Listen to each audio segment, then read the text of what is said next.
cita Isaías 40, versículo 3, siguiendo la lectura masorética. Comienza la frase, ¿no? En el desierto, abrid el camino, y en vez de escribir el tetragramaton, es decir, el nombre sagrado de Yahvé, hay 4 puntos en el 1QS. Es muy interesante, y yo creo que es muy subjetivo para lo que estamos discutiendo, que el mismo versículo, no otro versículo, el mismo versículo, también funcionando como texto prueba, aparece no solamente relacionado con Juan el Bautista, como aparece en Marcos 1, sino que en Juan, el capítulo 1, aparece en boca de Juan. En esa famosa escena, enviaron los de Jerusalén, el grupo de judíos, a preguntarle a Juan quién es él, ¿no? Quieren saber quién es él. Si es el profeta que se esperaba, aludiendo a Deuteronomio 18, o acaso es Elías, o acaso es el Mesías, y él niega todo. Y él finalmente dice: yo soy aquel de quien hablaba Isaías el profeta, una voz que clama en el desierto. Bienvenidos a Da'at Ediciones. Ciencia y religión. Otra vez citando Isaías 40, versículo 3, pero en una lectura diferente, la lectura que la conocemos nosotros en los 70, no es la lectura masorética. En la lectura masorética hay que leer diferente ese versículo.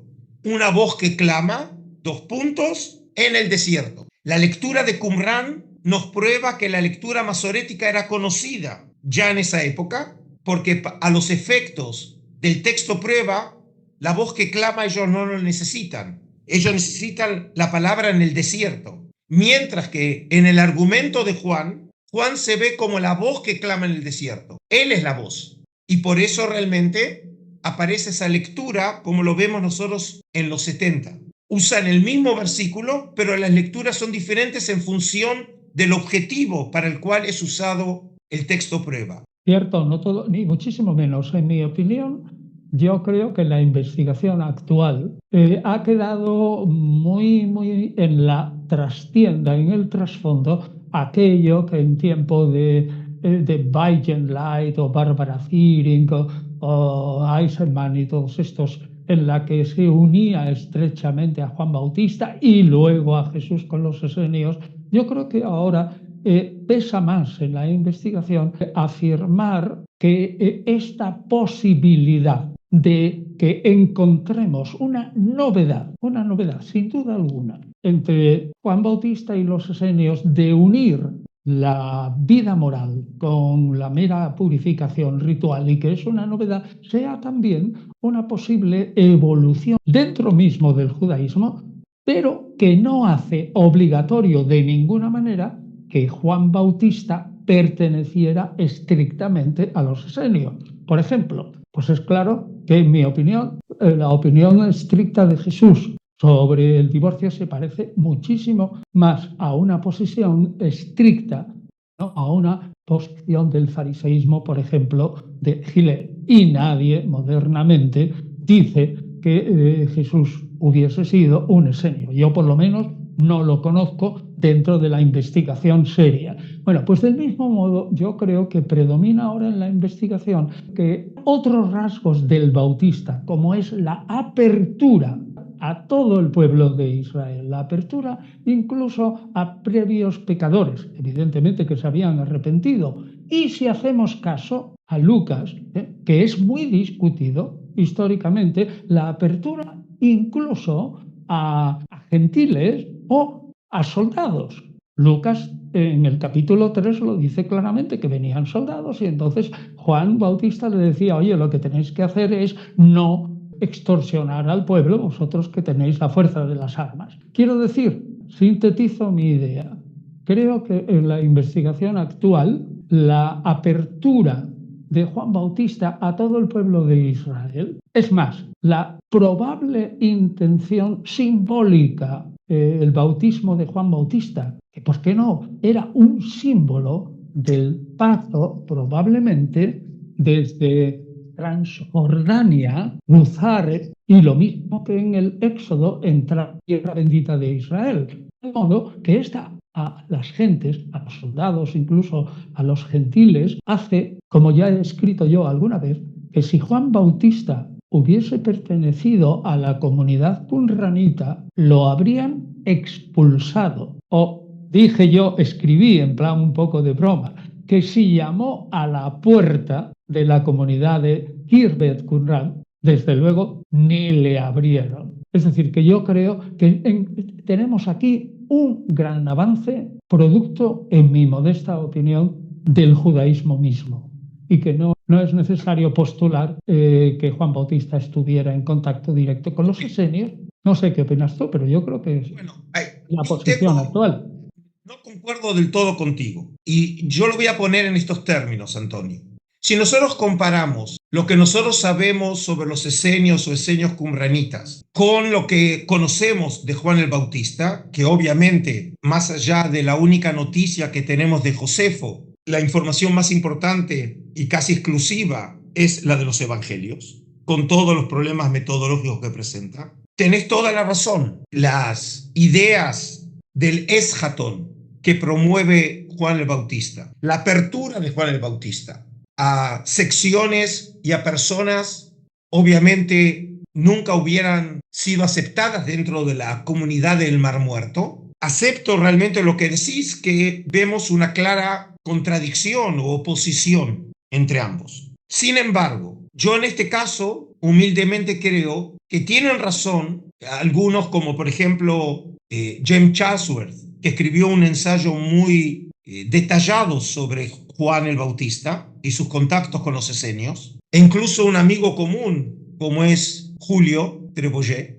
Yo creo que tenemos que pensar en un desarrollo, es un desarrollo hipotético, y es la historia de vida del propio Juan. Es decir, y otra vez, estamos hablando de un tema que realmente da margen a la imaginación, porque cuando nosotros lo encontramos a Juan, lo encontramos en el momento que ya está dando su mensaje de conversión, cuando él siente la inmediatez del eschaton, del final de los tiempos. Pero ¿qué sabemos sobre los comienzos de Juan? Obviamente lo único que conocemos es lo que nos dice Lucas, solamente sobre su nacimiento y no mucho más. Y al final, como bien recordás, Antonio, creo que es 1 Lucas 80, donde sí, nos dice que se crió en los desiertos, que es una noticia que no sabemos muy bien qué hacer con esa noticia. No sabemos qué hacer con esa noticia. Sin embargo, aquí yo te voy a decir cómo yo veo las cosas. Y yo creo que hay una historia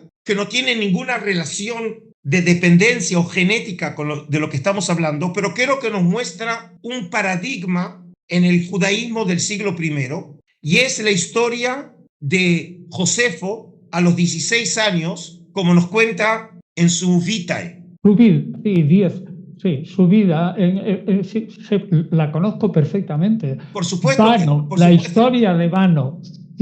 Tal cual, la historia de Vanus. Es decir, 10-12. Y aquí veo un elemento que es muy sugerente. Josefo es de linaje sacerdotal, un joven que luego de ir probando con los distintos grupos, no encuentra satisfacción, no encuentra una satisfacción incluso intelectual, y oyó sobre alguien que es Vanus. Y Vanus, como a veces le digo a mis alumnos, es un Tarzán judío en el desierto, que otra vez vive de la naturaleza, que se baña en agua fría durante el día y la noche. Y como sabemos, el propio Josefo dijo que pasó 3 años con Vanus hasta que vuelve a Jerusalén para ser fariseo. Es decir, Vanus, de aquí entendemos, probablemente era un maestro por estar 3 años con Josefo, que venía de la intelectualidad sacerdotal. Significa que seguramente funcionó como un maestro, y a pesar de que Josefo no haga mención de que haya otras personas con él, es de suponer que no era el único, no era el alumno exclusivo de Vanus. Y en este sentido, esta dinámica me da a sugerir que puede ser que el Juan de la historia, como lo sugiere ese versículo, como dijimos, tan esotérico en Lucas, en algún momento deja su familia, deja el área de Jerusalén y va probablemente realmente a hacer algo como lo que hizo Josefo. Ahora, como Josefo fue con Vanus, no eliminaría la posibilidad. Otra vez, es parte de esa imaginación que siempre tenemos los investigadores cuando no tenemos datos, que puede ser que haya sí pensado incorporarse o tener contacto con esa comunidad de los esenios, como Josefo también lo tuvo, siendo también un sacerdote que pensó incorporarse a los esenios. Y obviamente no sabemos qué pasó, pero una cosa queda clara: el Juan que nosotros conocemos ya no tiene que ver con esa comunidad. Ha roto con los principios ideológicos de esa comunidad. Significa que le podemos dar un crédito a Juan, que él desarrolló una sociología y una teología independiente, que finalmente termina oponiéndose a los principios ideológicos de esa comunidad. Juan no hubiera aceptado la idea de la predeterminación doble, que el hombre está condenado a ser el hijo de la luz o ser hijo de la oscuridad. Y por eso le da la libertad a la persona de arrepentirse para poder lograr precisamente la salvación. Vale. Mira, ¿sabes lo que te diría? Desde luego, esa teoría que tú dices como hipótesis me parece razonablemente expuesta, sin duda alguna. Pero para mí me parece que no tenemos absolutamente ningún indicio seguro para decir que Vanus o Vano fuera esenio. No hay ningún motivo para pensar que fuera esenio. Pero pienso una cosa: siempre ha habido, y desde mucho tiempo en Israel, una mezcla de desierto y encuentro con Dios, alejamiento de la civilización, ida al desierto. Ojo, no entendamos el desierto como el Sáhara, ¿no? Sino como una estepa donde no habita nadie, es decir, desierto de gente, pero donde puede haber animales salvajes o donde puede haber comida, raíces o miel silvestre, etc. Brevemente, no tenemos ningún argumento de que Vano fuera un esenio. Y segundo, la mística del desierto, tan extensa dentro de los últimos estratos de la Biblia hebrea, es como para explicar que Juan fuera al desierto porque él sentía la llamada profética. Es decir, no es necesario siquiera que tuviera un contacto. Yo no lo niego. ¿Por qué no lo niego? No puedo negarlo, porque según la división esa clásica de los dos períodos de la comunidad de Qumran, un periodo hasta aproximadamente el hijo de Herodes el Grande, que fue tan malvado, Arquelao, y el segundo periodo es de la época de Arquelao, hacia el 6 después de Cristo hasta el 68. Es decir, Juan coincide en el tiempo y en el lugar con el desierto y muy cerca probablemente de los esenios. O sea, yo no puedo negarlo, pero lo que afirmo es que no tenemos, repito, ninguna fuera un esenio, y que la mística del desierto y la divinidad, contacto con la divinidad, es suficiente para generar. Quería compartir con ustedes un pasaje que en griego, con su traducción, la pueden ver. No, está perfectamente. Bautizando quiere decir, baptizo es meter a alguien dentro del agua.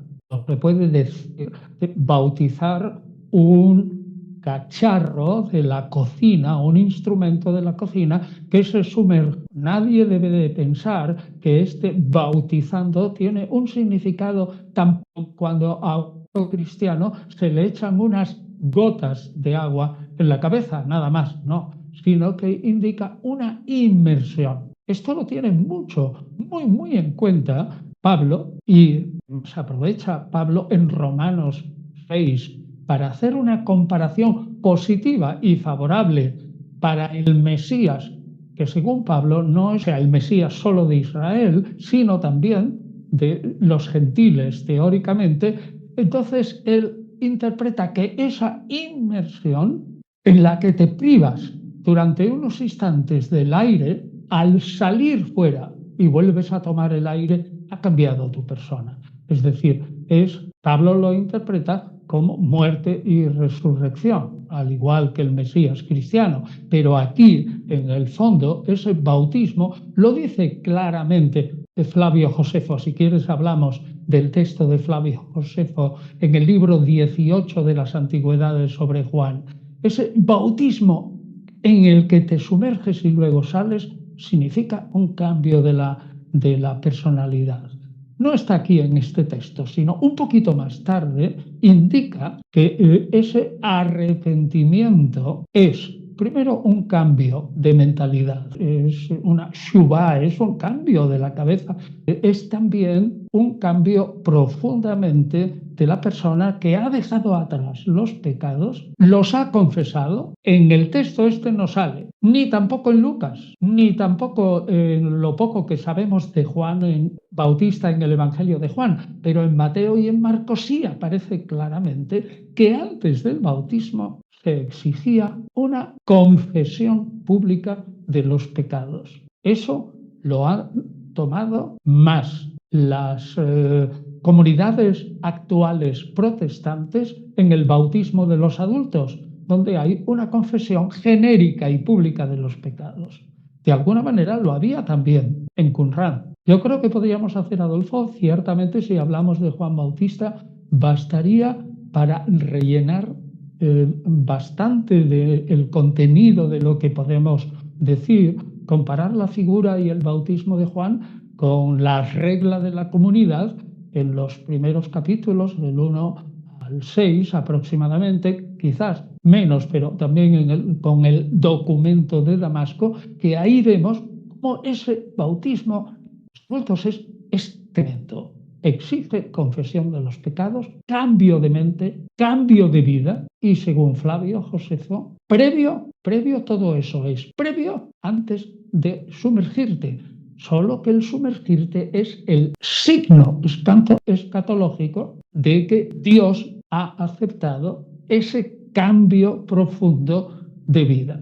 No sé qué opinas tú, Adolfo, pero creo que es así, es muy profundo ese bautismo. Sí, yo creo que en primer término es importante señalar que el ritual de la purificación en agua comienza a tener un peso muy importante en el judaísmo intertestamentario a partir de mediados del siglo II con los macabeos. Recientemente, hace unos meses atrás, el profesor Jonathan Adler, aquí en Israel, de la Universidad de Ariel, publicó un libro muy interesante donde habla de los orígenes del judaísmo. Y su planteo es tratar de ver cómo nace el judaísmo como nosotros hoy lo conocemos, con sus instituciones centrales, a partir de los testimonios arqueológicos. Y una cosa que nosotros podemos ver, gracias a la arqueología, es que los testimonios de las albercas rituales, o lo que llamamos mikvaot, mikve en hebreo, comienzan a aparecer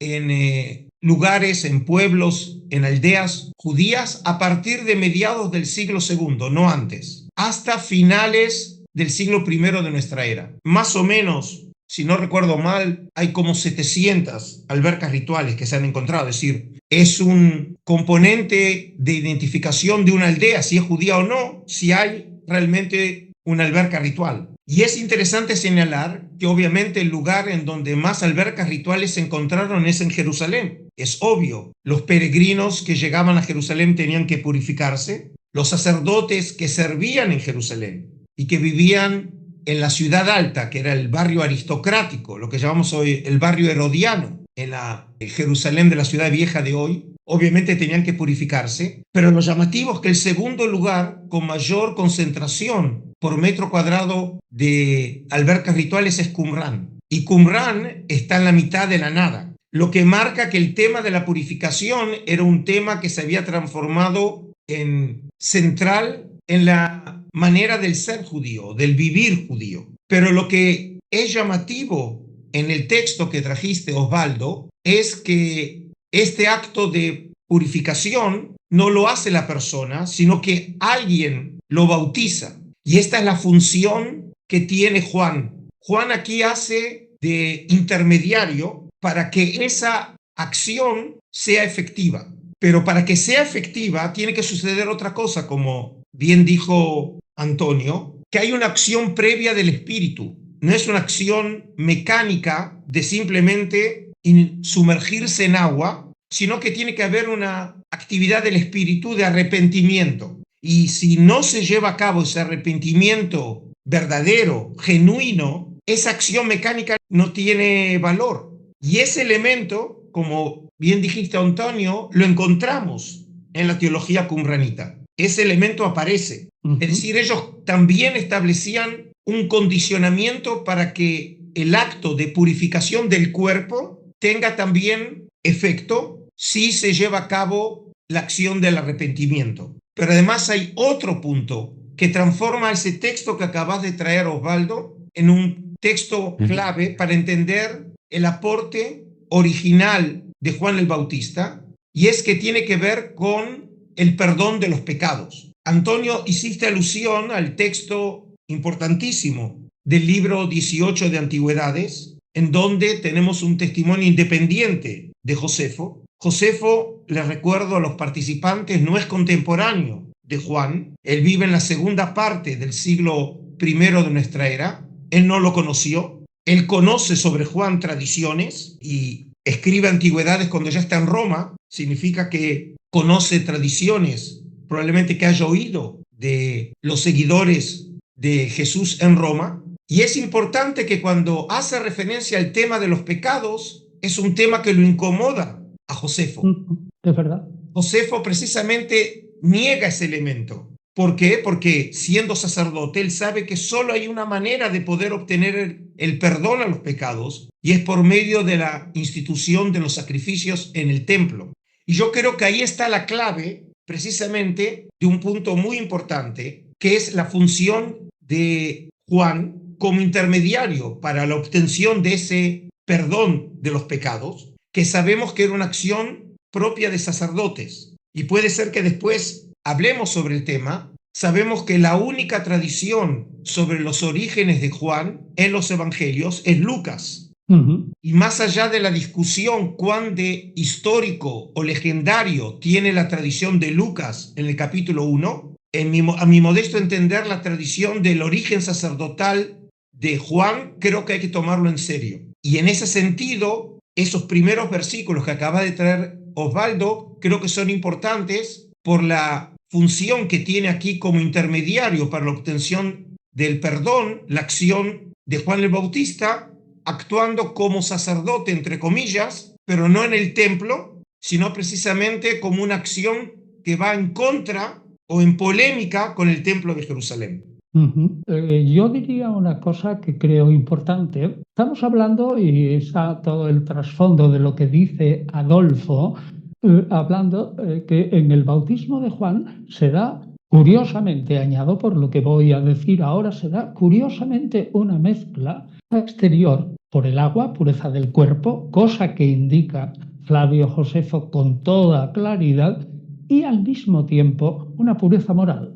Lo que yo diría es que esa fusión de abluciones externas de agua y pureza moral no se da generalmente en hebrea, porque en Levítico 11:15 y en Números 19, que es donde en la Biblia hebrea está claramente las abluciones, no aparece claramente el sentido, creo yo, la pureza ritual para la participación o cercanía en el templo. Estoy diciendo con esto que tanto los esenios de Qumran, que indican lo mismo, que hacen una unión como se ve en la regla de la comunidad 1QS, y en Juan Bautista, tal como lo dice tanto Marcos y Mateo fundamentalmente, encontramos por primera vez, no sé qué opinas tú, Adolfo, por primera vez en el judaísmo una fusión fuerte de purificación, no solamente ritual, sino también moral.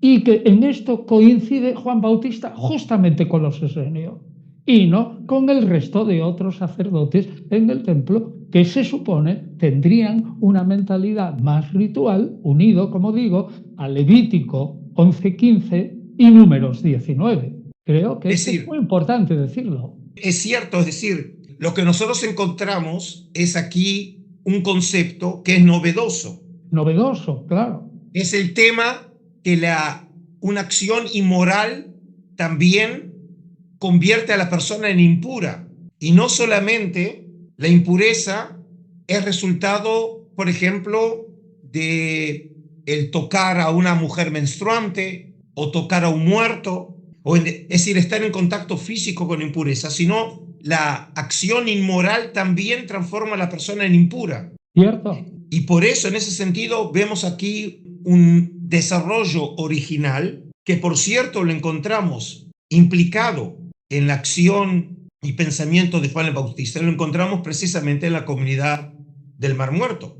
Y por eso, cuando nosotros tenemos que explorar, en este caso, qué tipo de contacto o relación puede haber habido en algún momento entre Juan el Bautista y los esenios, uno de los argumentos va a ser, por ejemplo, encontrar elementos que son originales, que pueden indicar de alguna manera un conocimiento o relación del cual se haya originado esta idea. Porque hay que recordar lo siguiente, y puede ser que aquí comencemos un poco después de calentar los motores, ¿no? Sí. Hay que recordar lo siguiente, los esenios son un movimiento que se origina en algún momento del siglo II antes de nuestra era. Es decir, mucho antes de la aparición de Juan en el escenario de la historia, ya por el siglo I de nuestra era. El testimonio que tenemos sobre los esenios, llamados y conocidos como esenios, son las fuentes históricas. El establecer una conexión entre los esenios de las fuentes históricas, y por eso o aludo a Flavio Josefo, a Filón de Alejandría, a Plinio el Viejo, e incluso de alguna manera la cita de Dio Crisóstomo, ¿no?, del siglo II. Cuando nosotros hablamos de los esenios de Qumrán, es una conclusión de los investigadores que pueden haber tenido una relación con el movimiento esenio, que obviamente también hay estudiosos que niegan esa conexión.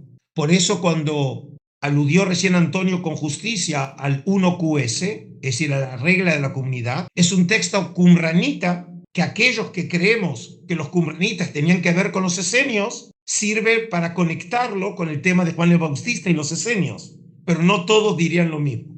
Yohanan, es decir, Juan el Bautista, es un elegido de Yahvé, y en ese sentido el nombre ya indica la esencia de esta persona. El nombre Yohanan era un nombre popular entre los judíos de la época del Segundo Templo, y especialmente entre los grupos sacerdotales. Existe la partícula yo, hace referencia al nombre de Yahvé, lo que llamamos parte del tetragramatón, y Hanan significa gracia, es decir, es el agraciado de Dios. El nombre no es simplemente una etiqueta, sino viene a indicar el propósito de esa persona en la tierra. Los nombres tienen un significado profundo en la literatura bíblica porque de alguna manera nos indican sobre la personalidad, la esencia e incluso la función y el destino de una persona.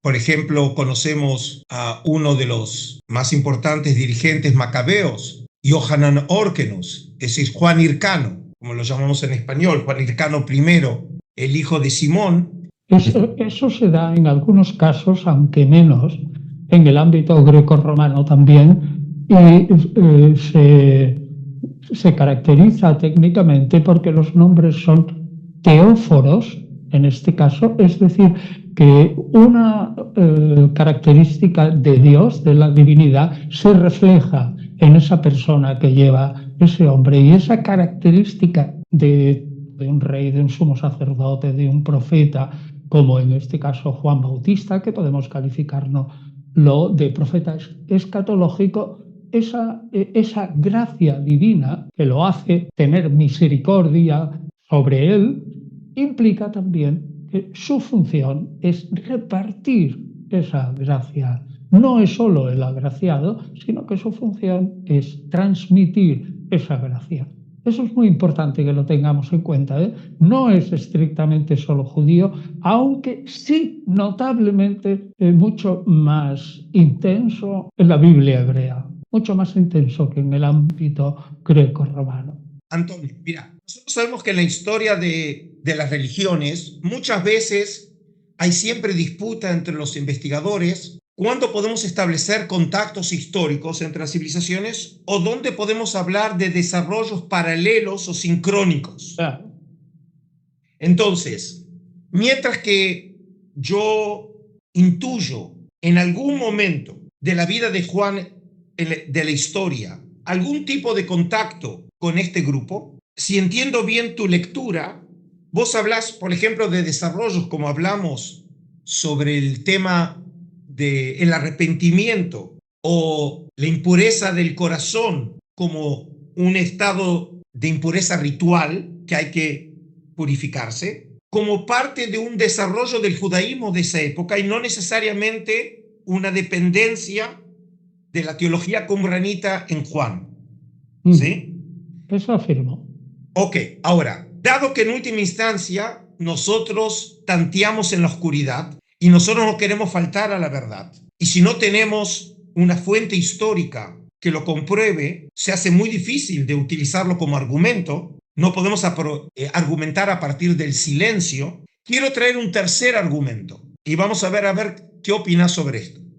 Si también podemos hablar en este caso simplemente de un desarrollo independiente y paralelo. Aludiste al 1QS. En la columna número 8, en una sección que ya Murphy O'Connor había dicho que formaba parte de un estrato antiguo en la historia redaccional de la regla de la comunidad, cuando el escriba, el sabio, alude a los orígenes del movimiento y dice que ellos tenían que dejar el lugar de residencia de los pecadores, probablemente una alusión a Jerusalén, Sí. y dice claramente, y tienen que ir al desierto, y dice cómo está escrito, y sabemos bien que es la manera en que los judíos desde siempre argumentan, trayendo un texto prueba. A mi modesto entender, otra vez, me parece que el modelo hermenéutico tuyo de ver aquí desarrollos paralelos, aquí creo que no funciona. No puede ser un simple desarrollo que el único versículo que dos grupos muy próximos geográficamente, como dijiste, el norte del Mar Muerto, en el desierto, que ven realmente el escatón tan próximo, recurran al mismo versículo del libro de Isaías, para mí no puede ser una casualidad.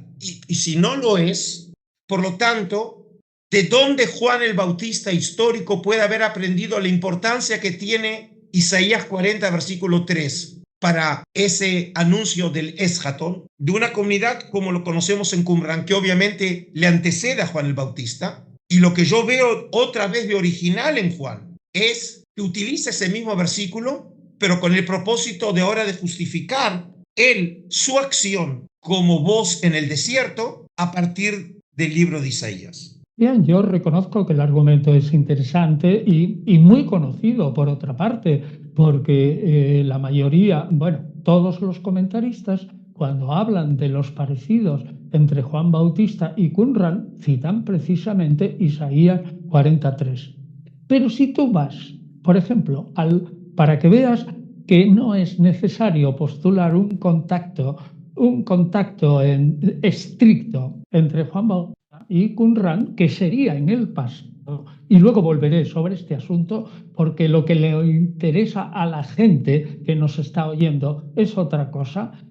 Si tú vas, por ejemplo, al comentario de Davis Allison de Mateo y vas a Mateo capítulo 3, donde ahí te encuentras todos los paralelos, verás en toda la literatura la cantidad de alusiones en diversos grupos a Isaías 43. Es decir, no es una mera coincidencia Juan Bautista y Qumran, lo cual sería fantástico, y los demás no han visto esa coincidencia, sino que también lo utilizan otros. Es decir, que para mí ese argumento, que es muy aceptable y desde luego que yo lo conozco, pues no me acaba de convencer. Y por último te diría, Adolfo, estamos hablando para la gente en que quizás esto le interese menos. ¿Sabes lo que piensa la gente? Lo que piensa la gente es Juan Bautista, mientras predicaba y bautizaba, era un esenio. Y Jesús era un esenio. Con lo cual, claro, eso nosotros no lo admitimos. Es decir, que aunque ahora disputamos que si tal y que cual, que pudieron tener este contacto, porque yo mismo le he dicho geográficamente, temporalmente, estaban en el mismo plano, sin embargo, eso no le interesa a la gente ahora. Lo que dice la gente es para socavar, en el fondo, la autoridad de la Iglesia, es decir, mira, no me vengas con cuentos, porque Juan en realidad no era el precursor ni nada, sino que era un esenio, y el mismo Jesús no es como lo pintan los evangelios, sino que era un esenio. Pues bien, eso es lo que verdaderamente le interesa a la gente, y tú y yo tenemos que decirle, el Juan, en el momento en que nos lo pinta Marcos, Mateo, que va muy parecido con Marcos, y Lucas, que va por su cuenta, puesto que Lucas presenta a Juan Bautista como un predicador, sobre todo moralista. Curiosísimo Lucas aquí. Y aunque nos haya dado el texto de 1:80, que yo no creo que es de Lucas, sino del pseudo Lucas, es decir, de alguien que pegó a Lucas los primeros capítulos 1 y 2 porque serán de bofetadas con el resto del Evangelio de Lucas, del mismo modo que Mateo 1 y 2, el contenido de Mateo 1 y 2 se da de bofetadas con el resto del Evangelio de Mateo a partir del capítulo 3. Pero en fin, vayamos a lo que quiere oír la gente, y es, en el momento en el que está viviendo Juan Bautista y Jesús también, ¿eran los dos esenios, sí o no? Y probablemente no lo eran. Bueno, pues eso es lo que le interesa a la gente, aunque a lo mejor vete tú a saber, no sé. Es más, Antonio, entiendo y por supuesto que en este caso estamos totalmente de acuerdo. No solamente que no son esenios, sino que se oponen a los esenios. Claro, eso es lo que yo intento decir. Se oponen a los esenios. Es decir, cuando, por ejemplo, hiciste referencia a Jesús, porque es cierto, en la mitología popular también José y María eran esenios y habían criado a Jesús dentro de la comunidad. Tantas barrabasadas que se dicen sobre estos temas. El Jesús de la historia, incluso como lo conocemos en el Sermón de la Montaña, cuando habla de la teología del amor, Jesús, cuando le dice a la gente, ustedes han oído, porque es Vox Populi, que está escrito amar a tu prójimo y odiar a tu enemigo. Yo os digo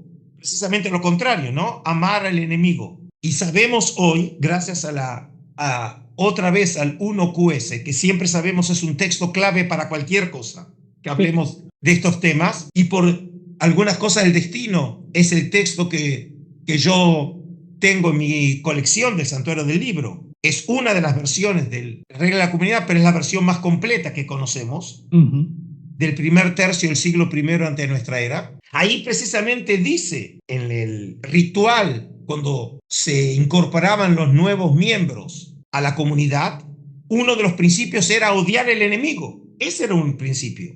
Significa que el texto indirectamente nos prueba que la tradición probablemente venía de Jesús de la historia, que él salió en contra de esa teología de odio hacia el enemigo y precisamente promueve una teología de amor al enemigo, que es original en la teología de Jesús, lo que nos muestra, como vos decís, que estamos hablando de personajes que pueden haber tenido contacto, e incluso hay elementos que podemos identificar genéticamente que pueden haber tenido contacto o origen con los esenios por el prestigio que tenía este grupo piadoso en el judaísmo de la época. Pero cuando nosotros nos encontramos, no solamente que no son esenios, sino que se oponen precisamente a los qumranitas.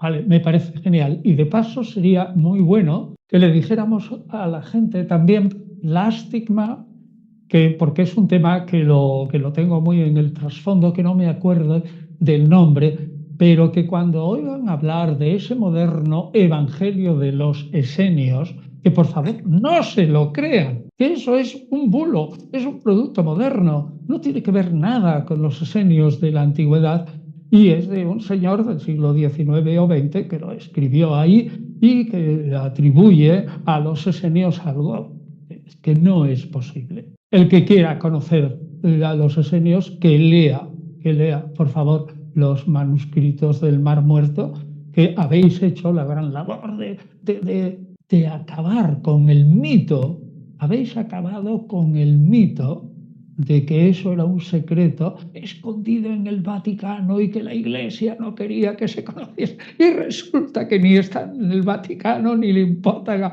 al Vaticano un comino, y lo habéis puesto digitalmente al alcance de todo el mundo. O sea que eso es fantástico. O sea que quede bien claro que respecto a lo que opina la gente común, Adolfo y yo estamos absolutamente de acuerdo de que en ese momento de Juan Bautista y Jesús en sus inicios, y que por cierto, la fe cristiana presenta a Juan Bautista como el secundario al que viene después, cuando lo más probable históricamente es que Juan Bautista fuera el maestro y Jesús el discípulo, cosa que a muchos les suena fatal, y además que aquel más fuerte que iba a venir detrás, a lo mejor Juan Bautista se refería, es una de las teorías, a Elías, que es una de las ideas posibles, o a un Mesías al cual el mismo Juan Bautista no sabía que Jesús era el Mesías, como lo conocemos perfectamente por los mismos evangelios.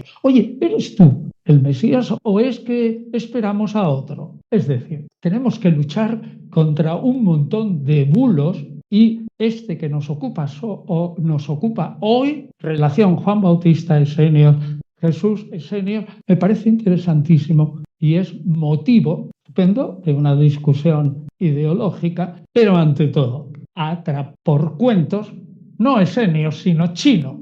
Es decir, que no tiene que ver nada con esto, nada más. Soy yo.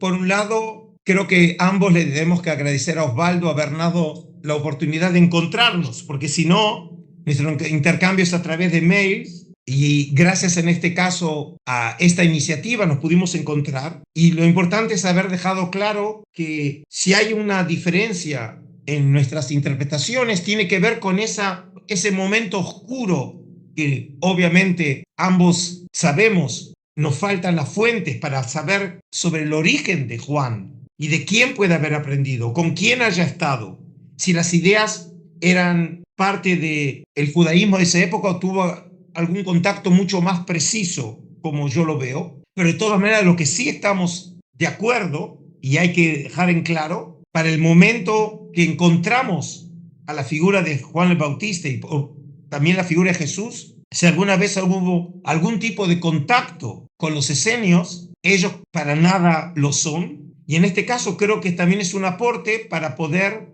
distinguir entre la cantidad de materiales que se escriben sobre estos temas, dónde está realmente el oro y dónde está el mosto. Pues sí. Bueno, pues estupendo, magnífico.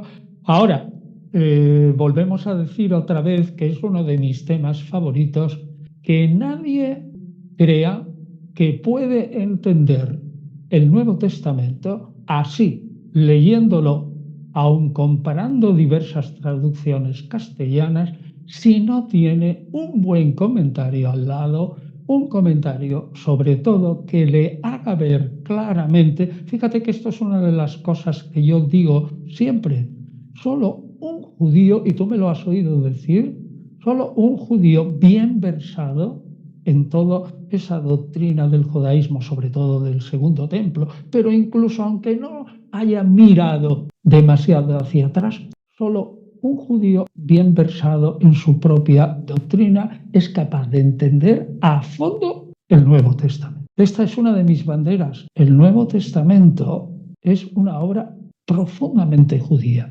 toda ella, profundamente judía, claro, de un judaísmo de la diáspora, de lengua griega con sus variaciones, y solo se entiende dentro de la historia literaria y teológica del judaísmo.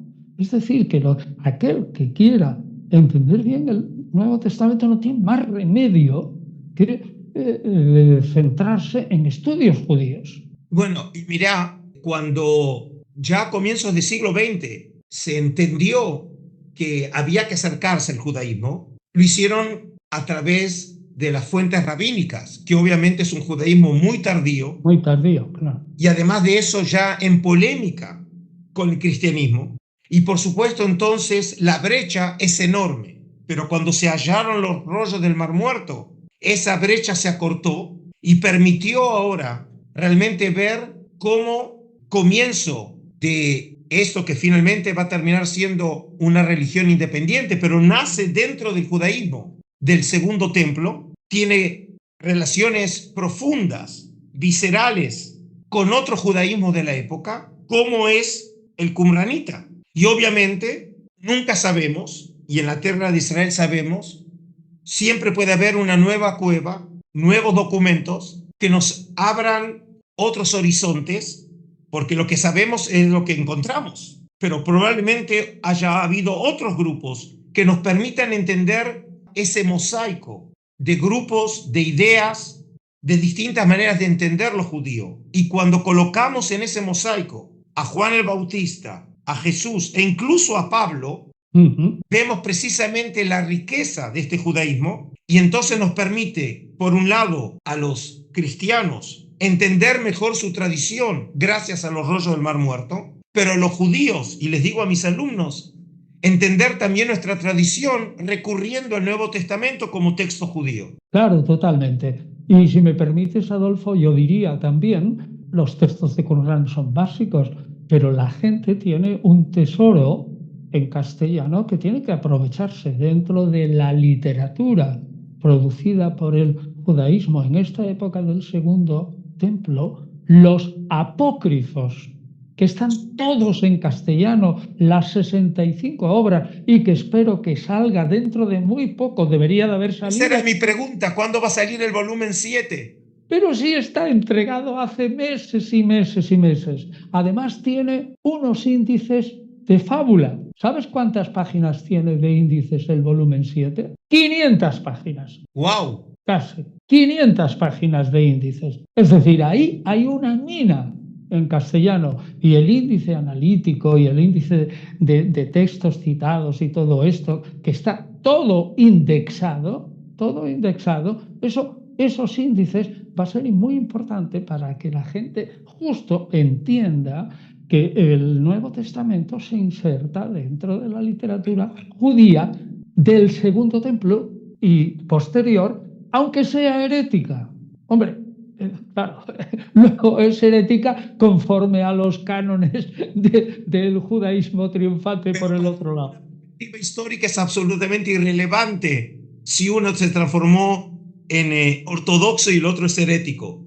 Pues claro, bueno, pues entonces, y lo hemos corregido, los textos son importantes porque el volumen séptimo tiene todos los restos de la literatura producida en la época helenística, estricta. Y luego, ya digo, los índices, en mi opinión, realmente me tomé muchísimo trabajo, muchos días, meses y meses en hacerlo. Creo que son un instrumento de fábula para conocer. Entonces, si me permitís, para ir cerrando, Antonio y Osvaldo, si ya hicimos promoción de este volumen séptimo que todos los interesados en el tema estamos todos esperando, Antonio, porque va a ser coronar un proyecto monumental que comenzó Alejandro Díaz Macho y luego continuaste. No.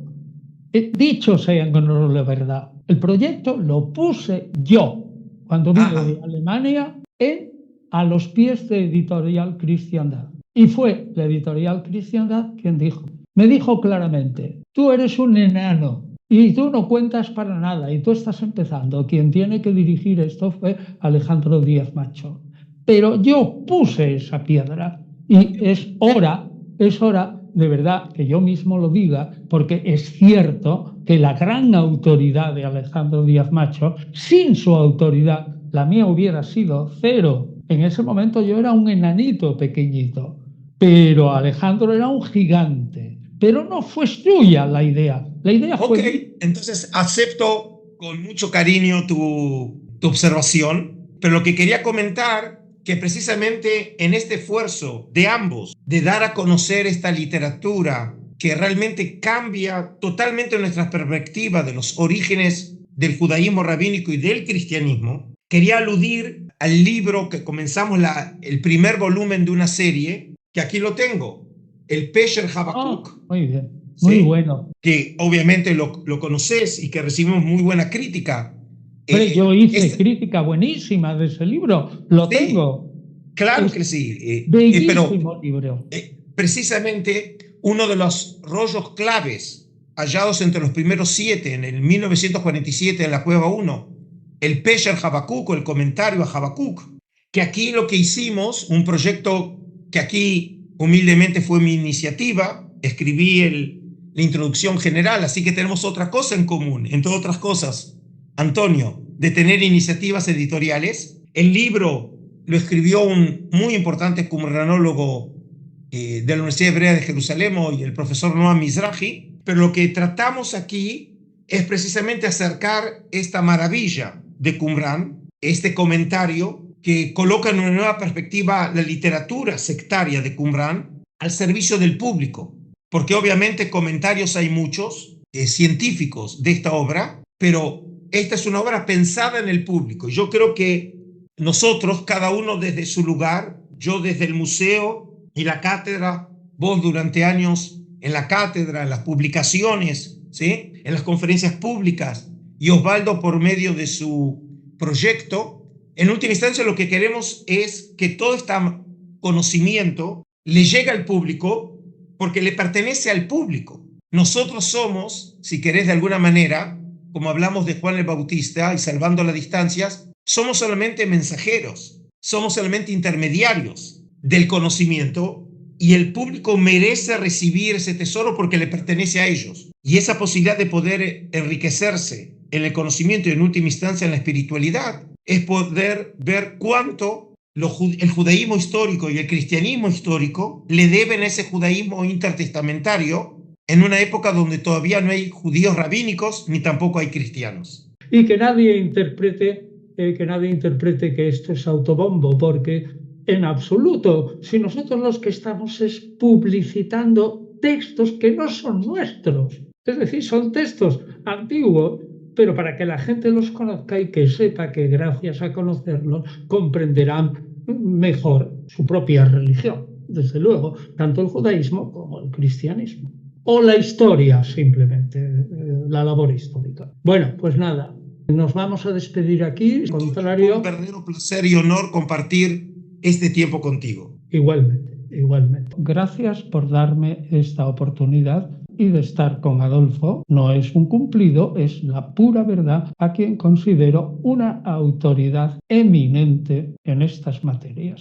Me alegro muchísimo de tener desde hace tiempo a Adolfo frente a frente, teniendo en cuenta que nos conocemos como mínimo desde hace 30-35 años, aunque nuestros contactos no sean tan frecuentes como desearíamos. Y seguiremos luchando. Fue un deleite hacer posible esta conversación. Por esta iniciativa le doy las gracias a todos los que valoran el esfuerzo, y para mí ha sido realmente un regalo enorme haberlos tenido los dos juntos y conversando de esta forma de estos temas que nos apasionan a todos. Gracias Antonio, gracias Osvaldo, y que Dios los bendiga. Exacto. Adiós. Gracias por acompañarnos en Da'at Ediciones. Ciencia y religión. Hasta la próxima.